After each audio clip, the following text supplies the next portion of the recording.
ng bayan, maasahan anumang panahon. Magandang oras po sa ating lahat, narito ng latest update sa lagay ng ating panahon ngayon at sa susunod na 24 oras. Sa kasalukuyan ay dalawang weather systems pa rin ang nakakaapekto sa ating bansa. Ang northeast monsoon o ang amihan na siyang nakakaapekto ngayon sa extreme northern Luzon, samantalang ang easterlies o ang mainit na hangin mula sa karagatang Pasipiko naman ang nakakaapekto sa nalalabing bahagi ng ating bansa. Dahil nga sa easterlies, makakaranas na maulap na kalangitan na may mga scattered rains o kalat-kalat na pagulan at pagkidlat-pagkulog ang buong Eastern Visayas kasama na ang Caraga at Davao region. Posible ang mga flash floods o landslides lalo na kung may mga katamtaman hanggang sa kung minsan ay malalakas na pag-ulan. Samantala umiiral naman ang northeast monsoon o ang amihan sa bahagi ng Batanes at Babuyan Islands, kaya makakaranas ang mga lugar na ito ng maulap na kalangitan na may mga mahihinang pag-ulan. Hindi naman inaasahan ang pag-iral ng mga biglang pagbaha o pagguho ng lupa sa mga nasabing lugar. Samantala sa Metro Manila at nalalabing bahagi ng ating bansa ay magiging bahagyang maulap hanggang sa maulap pa rin ang mga kalangitan na may mga isolated rain showers or thunderstorms. Dulot pa rin ito ng umiiral na easterlies o ng mainit na hangin sa karagatang Pasipiko.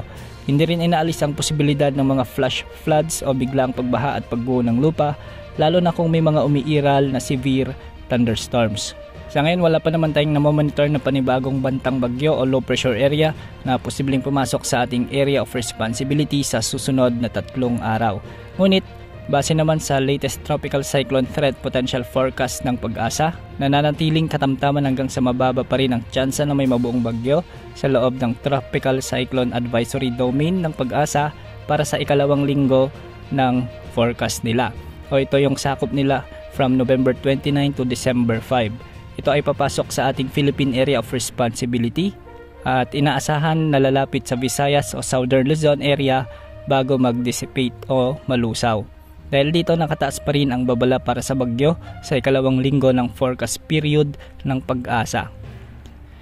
Para sa mas detalyadong update, nakikita naman sa mga wind models gaya ng Global Forecasting System o ng GFS model na posibleng ang may mabuong LPA at hindi rin inaalis ang posibilidad na lumakas ito bilang bagyo, ngunit hindi naman nakikitang lalakas bilang super typhoon.